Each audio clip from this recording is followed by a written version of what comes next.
इस YouTube channel में आपका स्वागत है। यदि आपने अभी तक इस चैनल को सब्सक्राइब नहीं किया है तो सब्सक्राइब ज़रूर कर लें और बेल आइकन को प्रेस करना ना भूलें।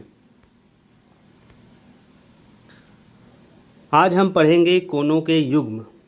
इसके अंतर्गत आसन्न कोण, रैखिक युग्म, पूरक कोण, संपूरक कोण और शीर्षाभिमुख कोण के बारे में जानेंगे। कोणों के युग्म। तो सबसे पहले हम आसन्न कोण के बारे में पढ़ेंगे। उभयनिष्ठ भुजा के दोनों ओर एक ही शीर्ष पर बने दो कोणों को आसन्न कोण कहते हैं।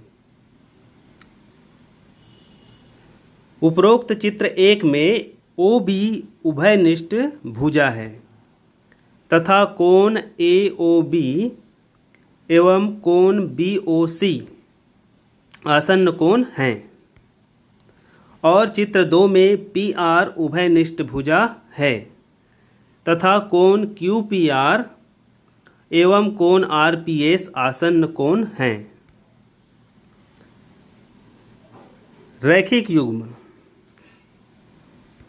आसन्न कोणों की वे भुजाएं जो उभयनिष्ठ नहीं हैं, एक सरल रेखा में हों तो उनसे बने आसन्न कोण रैखिक युग्म कहलाते हैं।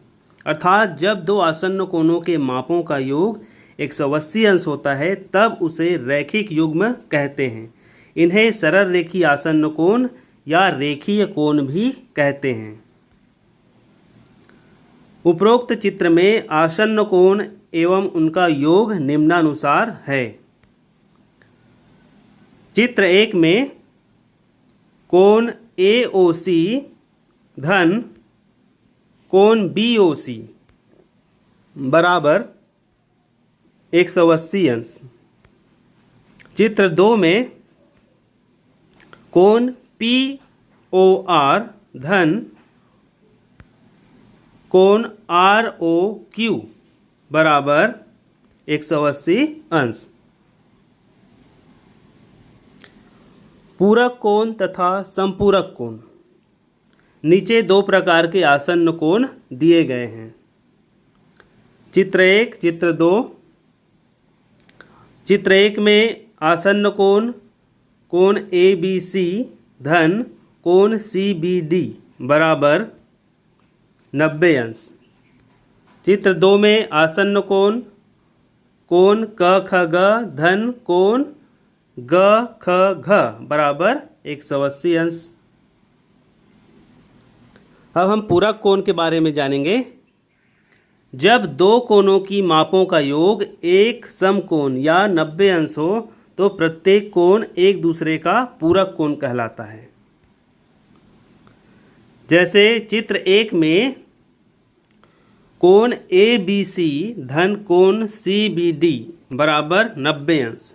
इसलिए कोण ABC और कोण CBD परस्पर पूरक कोण हैं। यदि कोण ABC बराबर 40 अंश हो तो पूरक कोण कोण CBD बराबर 90 अंश ऋण 40 अंश बराबर 50 अंश होगा। अब हम संपूरक कोण के बारे में जानेंगे। जब दो कोणों की मापों का योग दो समकोण या 180 अंश हो तो प्रत्येक कोण एक दूसरे का संपूरक कोण कहलाता है। जैसे चित्र 2 में कोण KXG धन कोण GXG बराबर 180 अंश।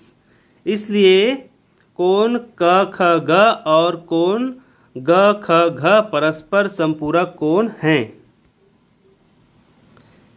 यदि कोण KXG बराबर 125 अंश हो तो संपूरक कोण GXG बराबर 180 ऋण 125 बराबर 55 अंश।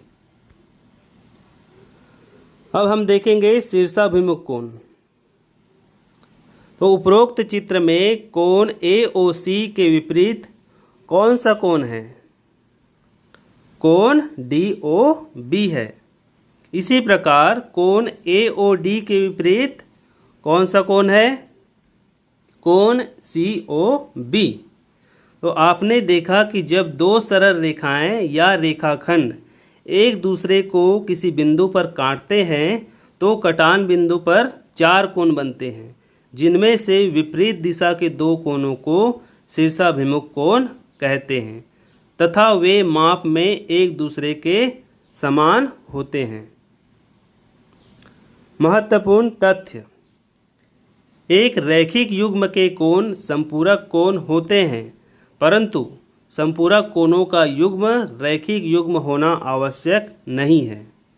कोई भी दो कोण जिनका योग 180 अंश हो संपूरक कोण हैं।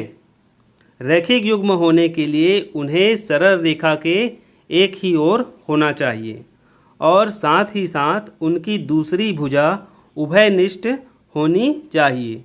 जैसे 45 अंश और 135 अंश के कोण संपूरक तो हैं, किंतु रैखिक युग्म तभी होंगे जब वह एक ही रेखा पर एक ही तरफ बने होंगे।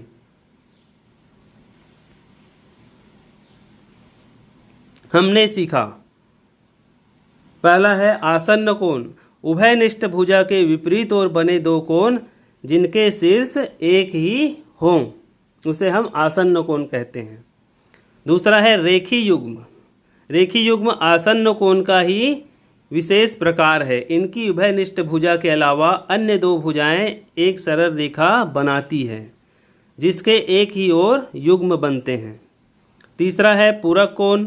यदि दो कोणों का योग 90 अंश हो तो उनमें से प्रत्येक कोण एक दूसरे का पूरक कोण कहलाता है। चौथा है संपूरक कोण।